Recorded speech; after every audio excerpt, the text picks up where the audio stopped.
আসসালামু আলাইকুম নানা, মালডা মিলা নাগে অতিরিক্ত আগে গেলে খেয়াল আইবো বাগে। শুক্রিয়া কইরো নাতি, আল্লাহ যেমন রাখে, কেউ থাকে ফাঁকে আবার কেউ থাকে ঝাঁকে। এই যুগটার নাম সুযোগ নানা লওয়ার চিন্তায় থাকে, কোকিলের সুর নকল কই রাখা ওই দেহি ডাকে।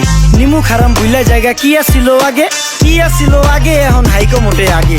আগের দিন নাইরে নাতি খাবলা খাবলা কইরা খাতি, পাট খেতে কত রকম খেলা খেলছে তঙ্গ জাতি। ছোট্টবেলার খেলার সাথে মিল্লা খেলতাম জলাপাতি, তিনটি ছিল ফাটাফাটি তগমতো হাতাহাতি। বয়স কিন্তু হইছে নানা, দানাই ফানাই বাদ দেন, আদর করেন ভালো কথা কোন জায়গায় হাত দেন। যেই জামায় না ইয়া পড়ছে নাতি নাটকুর গাট দেন, ফাচুকি কথা বাতি দোহাই লাগে বাদ দেন। লজ্জা শরম ছিল আগে, মানুষ ছিল পর্দাশীল, এখন পুরো অশ্লীল কাপড় লাগায় লাল নীল। যত বেশি ঘুমটা মাল তত বেশি পোংটা, দুই চোখটা যা দেখি সব জাকা নাকা ঝিলমিল। বোধ নিলে এক হাতে যাইতেন গা সতে, এখন একটা গেদা পানি গাইয়া 5টা গেদা মতে। স্বার্থ শেষ কার পিছে লাথি মেরা ফোটে, বর্তমানের কোটে নানা বিচার চলে নোটে। বাবাই দেখতাম নামাজ পইরা ভরে যাইতো খেতে, আমরাও মক্তবে যাইতাম, খেলতে যাইতাম মাঠে। মাইলের পর মাইল হাইটটা যাইতাম গঞ্জের হাটতে, ব্যাগ ভইরা বাজার কইরা ফিরতাম বাবার সাথে। আপনারাই তো ভালো ছিলেন, আমরা পড়ছি বাটে। পোলা পাইনের ডিউটি কুঞ্চি পাই আছে বিউটি, পটের বেলা পাবজি খেলা টুস্কির লগে চ্যাটে, পড়ালেখা টন টন টন পার্কে যায় ডেটে।